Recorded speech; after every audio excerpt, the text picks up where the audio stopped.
Hello fellow YouTubers, welcome back to YouTube Gaming Community number 135.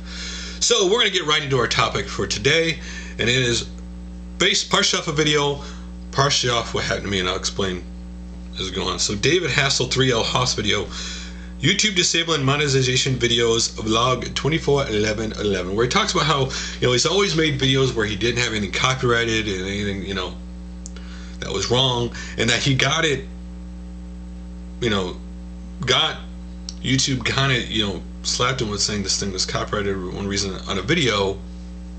Let's talk about other people having their videos, monetization disabled their videos for gameplay or whatever. I mean, and it's like, remember when YouTube was supposed to be about regular people making regular videos? Remember, that's how YouTube got started, that anybody can make a video about whatever it is they wanted. And now it seems to be they want the HD show thing, which in other words, if they go that route, they're no different than any other site out there. They lose the charm of YouTube. So let me tell you my story. So, I had the ads almost a month, 3 weeks a month. Everything was going fine, and all of a sudden out of the blue, I got a message from the Google AdSense team saying, we've disabled your AdSense account. The reason was irregular ad clicks, or whatever they call it. And if you look on their site, what that means, it could mean, well, you're promoting clicks on ads, or, we've seen some regularity on the ad click and everything, blah, blah, blah.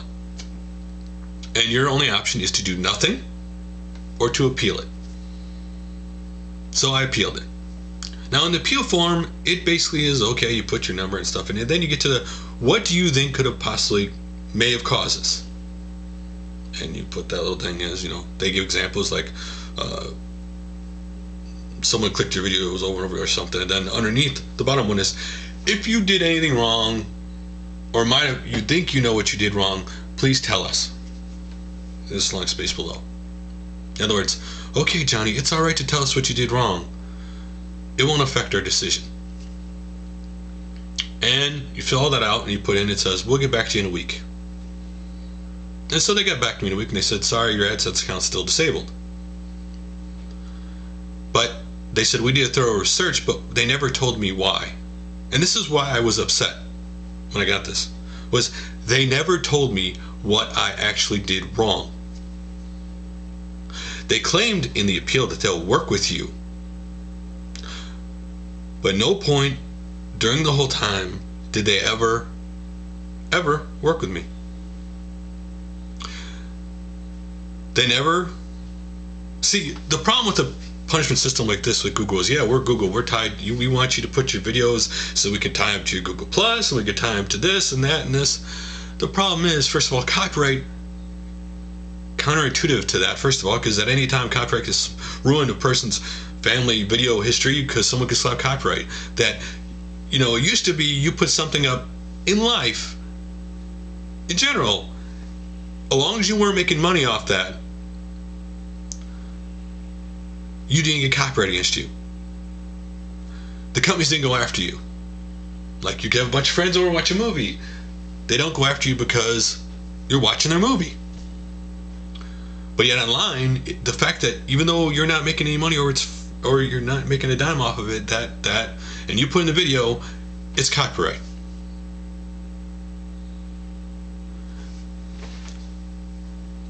What's funny is, a punishment system short term will work, where your site grows and the punishment system works because the site's growing, everybody's new to it and all this other stuff. But once you start, like this whole monetization of YouTube that's going on right now, where people are getting ads and everything else, the more they expand out and the more they punish more innocent people, because I don't know what I did wrong, I have no clue, the more they punish people, what will ultimately happen is people say, you know what, I'm sick of this, this isn't what I came here for, and they'll leave. And once exes start to leave on a site, especially on the internet, aka MySpace, once people start to exit, you can't stop it. It's like once the needle pops, people will start leaving in groves and they'll never come back. That actually, by YouTube offering monetization, they may have increased how fast this happens.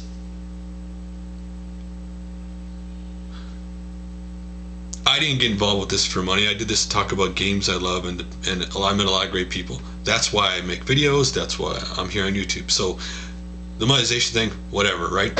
One door closes in life, another door opens. There are plenty of opportunities and things to do in life than to worry the fact that okay, this happened, what is now. Maybe one day it'll open, maybe it won't, whatever. But the truth is, they're using a punishment system. To me, it always would have been better. They're assuming and they're putting the onus on you to know the rules and the law. A lot of people have got slammed because they made a video 2-3 years ago. The copyright laws have changed since you made that video, and they're slapping copyright on those videos and taking them down. Wouldn't it have been better for their image and to cultivate YouTube if they simply would have done, okay, we've privated your video because this video violates copyright laws since the copyright laws have changed since we've seen since you made this video by the date. That you either have two choices. Either you use a little video editor and edit out the copyright stuff and resubmit that video to us so that we can approve it before we put it public, or take it down. Or if you make a mistake with ads or as a partner, okay, you made this mistake. Okay, this is what you did wrong. Now fix it. We're going to note this, and if you do this again, this is what's going to happen.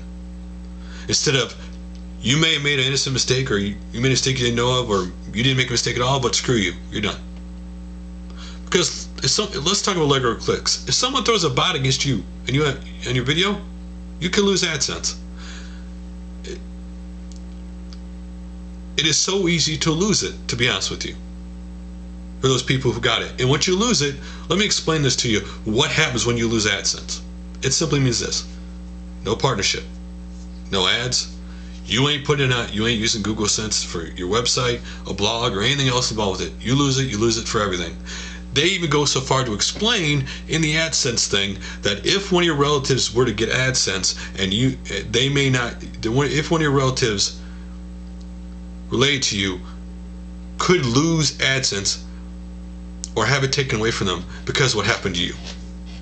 Because if they determine irregular views. And it says when you get your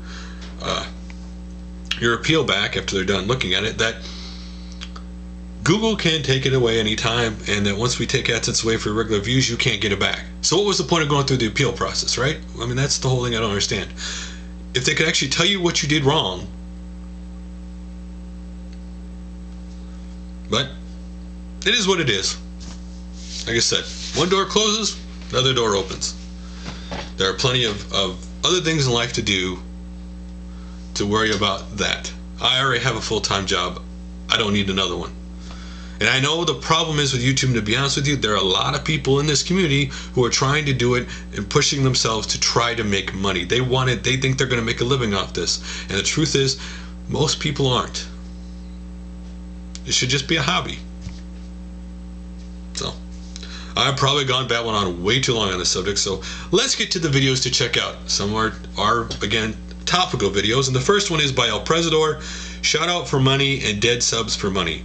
His point is, somebody pays to get a shout out for money. This person pays to get a shout out for money, and you gain these. Now let's not even talk money. Let's just say you get a shout out, and you get the subs. The problem is these are dead subs, or subs that won't stay with you very long. The point he makes is because they don't like your content.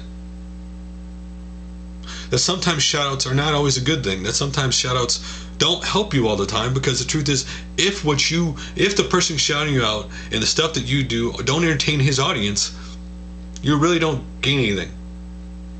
Unless you want notoriety from that person to shout you out. The next video is ReviewTechUSA leaving YouTube, explain why. Now, in this video he explains his opinion on people leaving YouTube, partners and non-partners. His thesis, opinion, whatever you want to call it, from this video is basically, YouTube is free, why would you ever take your channel down? You could come back years later and start over again if you want. and his theories about partners going away. The only thing I really did agree with him in this video is the fact I don't like people who shut their channel down, make a big deal about it, make their drama video, they're leaving, and then a week later they're back on YouTube on another channel. That tells me you just want attention, you made your video, now you're back, and you expect me to watch your videos again. Ain't gonna happen. The two things I have a problem with this video are rather simple. Number one, it's your channel. You can shut it down if you want. It's free. You don't have to keep it open. My second thing is, why he complains about people making drama in doing this, and this video is gone, so I can't. I remember when, the time he applied for partnership before he got it, he made a video crying about the fact he didn't get partnership and was basically saying he wouldn't be on YouTube anymore.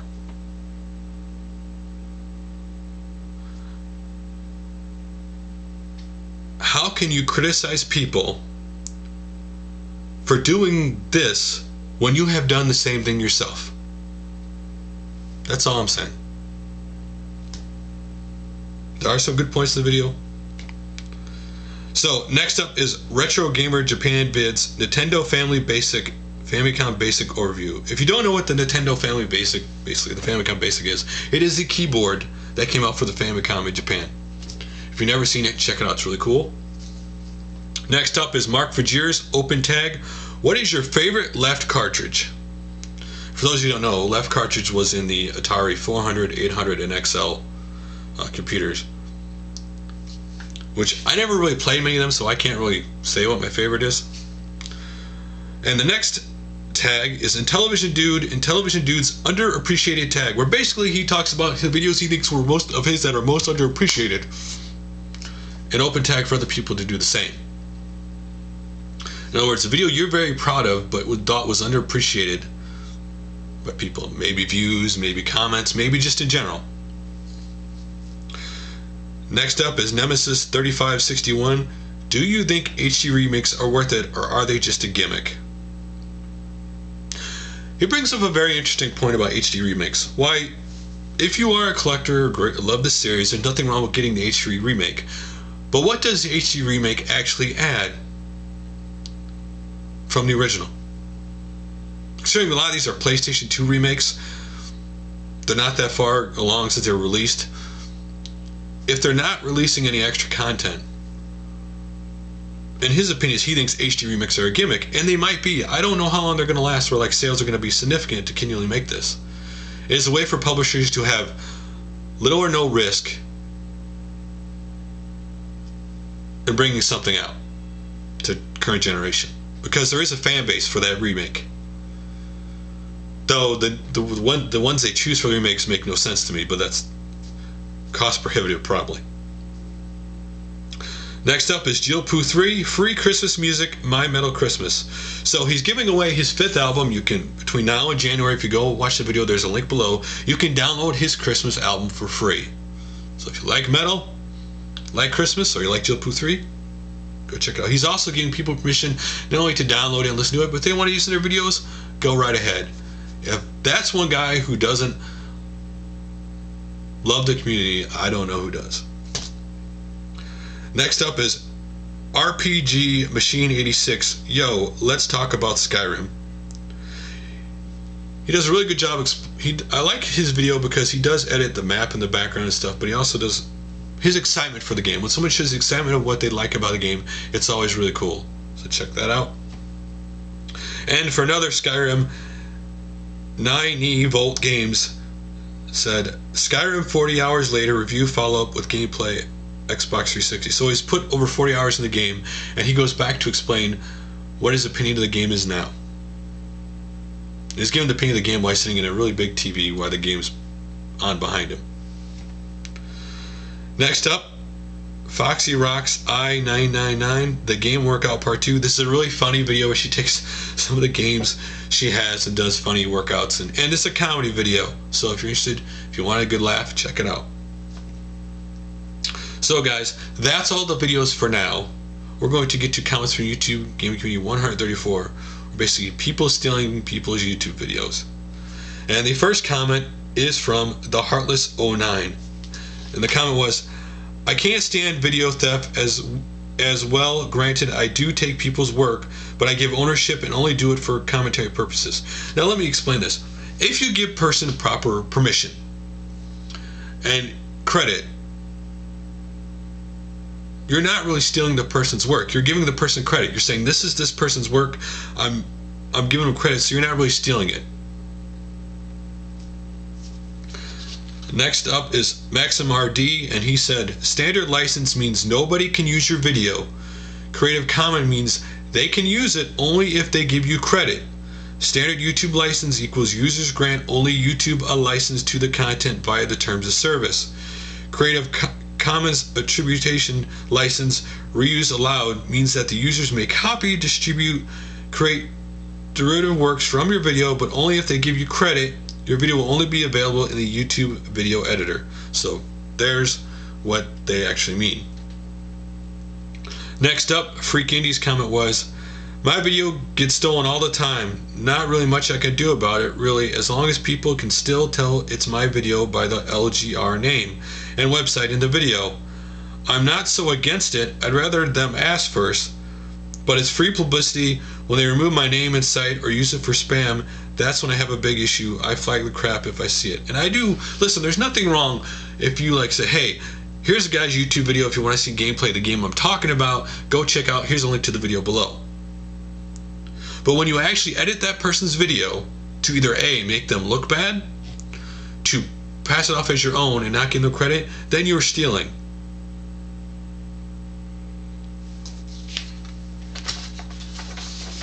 Next up is Steve Benway, and his was, in my opinion, theft of videos should result in a warning from YouTube for a first offense, just to allow for a person who's stupid and don't know any better. If they do it again, though, they should be shut down.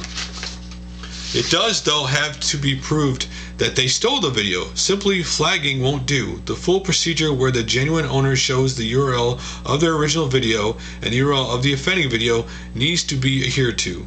And I agree with that. I mean, it's easy to flag any video. I mean, people do it because they're in competition with people all the time. They flag a video because they don't like the person or they're in competition with the person. There has to be some real proof that that video has actually been stolen. And YouTube can do that because they'll know when the original video was posted. It's not that hard for them to know that when that original video was posted. So, anyway, guys, that's all for now. I will see you all next Sunday for YouTube and regular videos I babble about, whatever, like I usually do.